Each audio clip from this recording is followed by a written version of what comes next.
successful city lawyer to a country judge. Salaries in those days were so bad. In about 4 years, they raised them and they equalized them all over the state. They did a good job.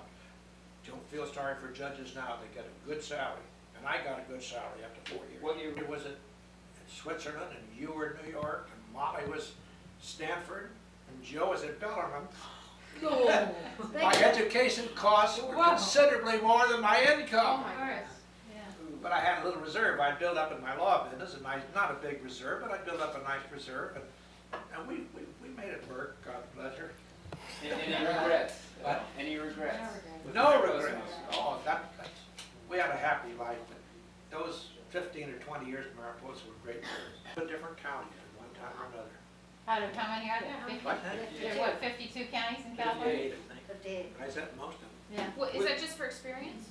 No, it's First because grade, they no. needed help in those counties, and he wasn't that busy in Mariposa, so he said, well, I'll be available, I can help you if you want me to. So they would call on him And very. you'd pack up and all move?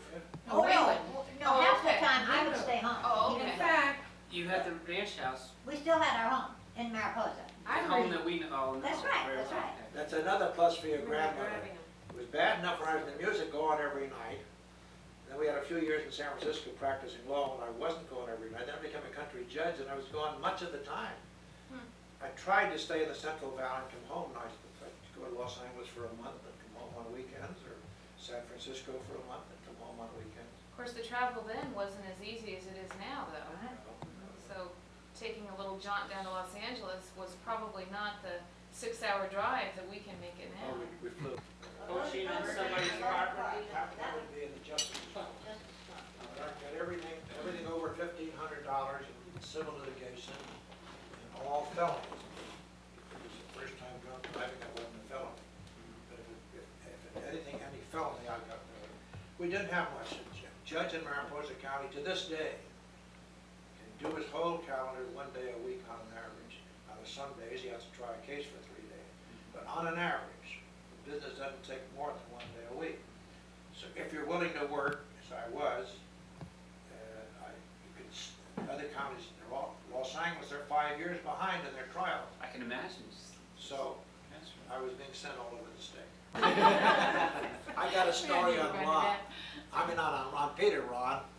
If we're going to go on the kids, well, I got 2 or 3 of them, but one of them I always thought was a beautiful story, or there were 2 of them, you, just like a couple on Joe. But the first one that I remember on you was in there, Ignacio Valley, near Walnut Creek, our first little home with 10 acres of walnuts. We had a little swimming pool that wasn't as big as this room. And the kids in the neighborhood, of course, were all permitted to swim there if there was somebody standing by lifeguarding. And working on the next walnut ranch was a Mexican family that came in every season, about 7 or 8 little kids, and the mother and the father, and they knocked the walnuts and the kid picked them. They lived in a tent for a month or 2. They never bathed. There was no bathing facilities. I don't know where they got their water, but anyway, we didn't invite, maybe we should be ashamed of this, but we didn't invite the Mexican kids to swim. They weren't clean. They didn't bathe. And Peter had tears in his eyes one day said, Dad, aren't they God's children too? He wanted them to swim. Did you remember that? No, I don't. I'm not sure I can take credit for that. You did. Tell about him licking the town bully in high school. You saw that. You told us it. You tell it. I try to think of the circumstance. I can tell you if you don't, people, you tell it. Remind, if you're willing I to tell sat it. across the gym. I don't remember. Oh, no. I don't remember the circumstance why you fought him, but you beat him up, didn't you? Yeah. The one on the bleachers and Right. Yes, But yeah. why? I can't remember why. Well, we were sitting in the bleachers watching a basketball game, and this kid was behind me, flicking my ear with his fingernail, his finger. And he was the big bully of the school. And I took about enough of that, and I said, no more. So I turned around, and we tumbled down the bleachers and landed on the floor and scuffled for a while, and somebody broke it up. But we were still hot, both of us, really hot and hotter than could be. So we went in the locker room and finished it up. And I heard about it later, that Peter beat the hell out of him. You came home so proud of your brother. Yeah, and You this beat the smart school brother. bully. And I was a sophomore, a lowly sophomore, and he was a senior. That's great. Coach Coulter taught us to, he always said, I want you to, how did he say it? Win with dignity and lose with humility. And we became the most humble And the team most in the dignified. league. Or maybe it's the other way around, I forgot, anyway. That's that one out. Grammy, well, you've told some stories with pride of a couple of your children.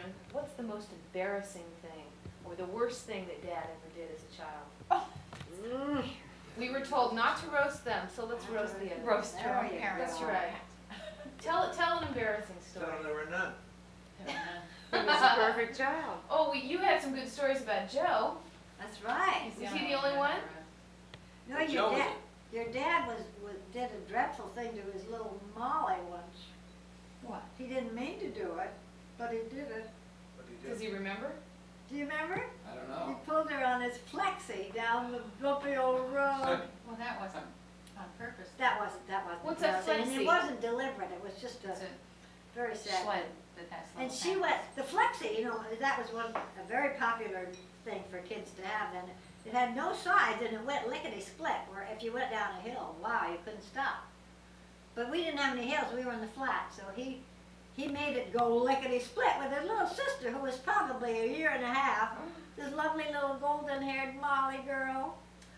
And he went down the road, and she went off the side of this thing with no sides, right into those vicious blackberry bushes.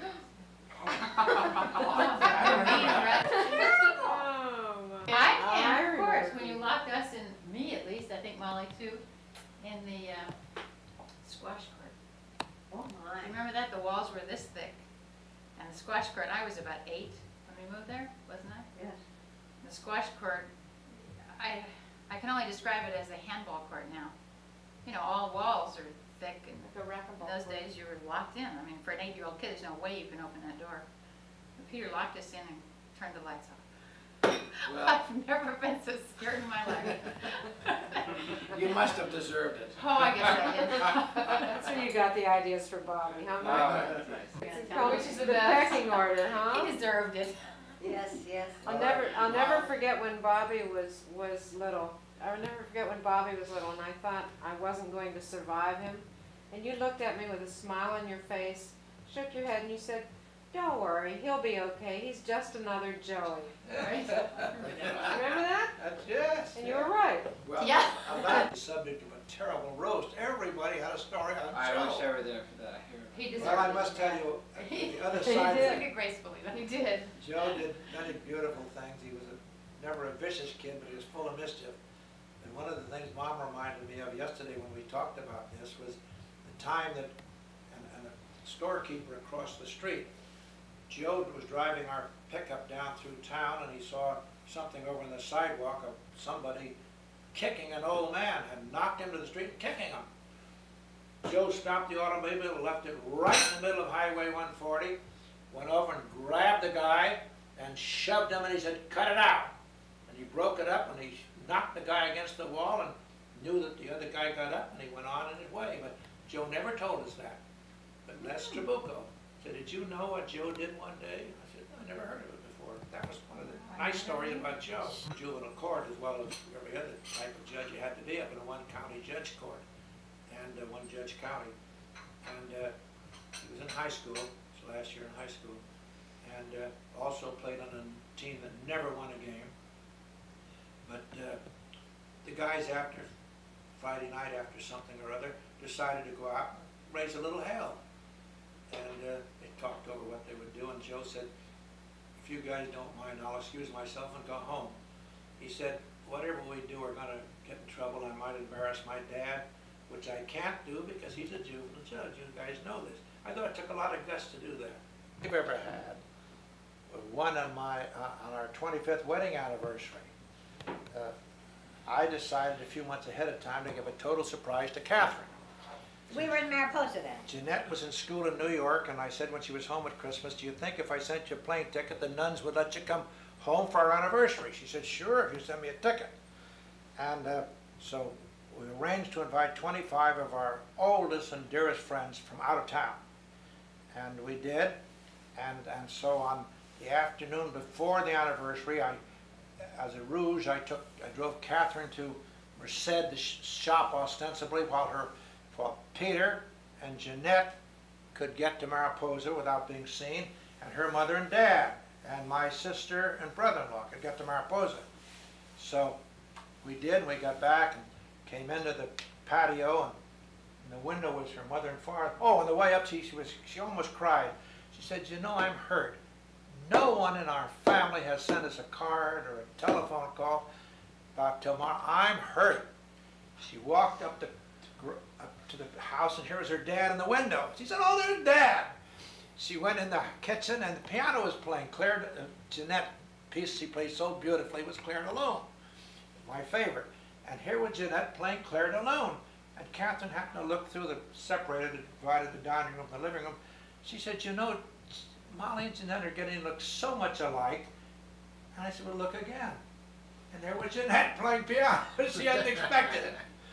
So, anyway, I don't know where you were at the moment. Did you come You was anyway? I was there. The next morning, I said, Catherine, the priest said one time that Catherine said, when we're 25 years married, I'd like to have Father so-and-so renew our vows. I arranged for him to come from Stockton to renew our vows. So we walk into the church, and before we walked into that little 100-year-old church, the organ is playing, which is unusual during the week. And Catherine said, this is unusual. What's the organ doing? So we opened the door, and in the church were these 25 of our dearest friends. Of course, the tears started to come. And then, so we sat down, and lo and behold, out from the altar came the priest from Stockton and our pastor. And Peter, we knew, served Mass, but little Joe had never served Mass. But he'd been trained during that week to serve Mass, and he and Joe, we were so proud to have these two kids on the saying, serving the Mass. And then during the Mass, after we got the papal blessing and all that, Catherine said, my goodness, we just can't break this up. We've got to find a way of taking home and do something. I said, oh, don't worry about it. I'll take them home and we'll get them drunk. And so we got home, and here was a beautiful breakfast all prepared. Molly had arranged a caterer to do everything, and we had the most beautiful February, sunny, warm, sunny day. And we had this beautiful party out in our patio with all these. Anyway, it was a great time. And then, so we invited everybody. We said, let's go up to the Awani, to a cocktail party. And we stayed at the Awani that night. And at 5 o'clock, I had Catherine go take a rest because she was nervously worn out. And at 5 o'clock, another 50 people came in who are Mariposa friends that she wasn't expecting. This was the second surprise that day, or third or fourth surprise. And so there was a beautiful cocktail party. And anyway, we came home the next day, had dinner at the Iwani, and then all came home the next day. And they'd had such a good time, they wouldn't go home. So the 25 San Francisco friends who were supposed to go home the next day went back and picked up their rooms at the motels in Mariposa and stayed another night and came to our party home and had a wonderful party the second night. Do you remember that? Yeah. Our poor little car was falling apart, and I kept saying, oh, wouldn't it be wonderful to have one of those darling little Peugeots? I'd always dreamed I should have a Peugeot.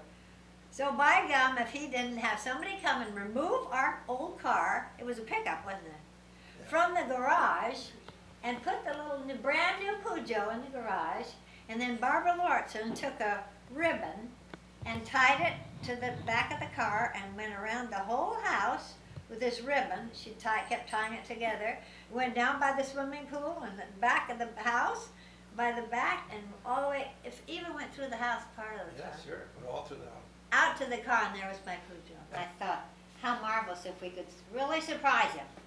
How do you ever really surprise anybody? But anyway, I started to work on it about 3 months ahead of time and get Peter's help, bless his heart. He really worked on it too. So that was the idea, to have the party down there at his lovely place and get all the invitations to go out from there and all the responses to go back there, so nothing would come to our house and no phone calls, nothing. And by golly, it worked like a charm. Every morning I'd get up and in the wee hours, about 4:30 or 5, and go in and pretend I was studying the Bible. Sometimes I was, but most of the time I wasn't.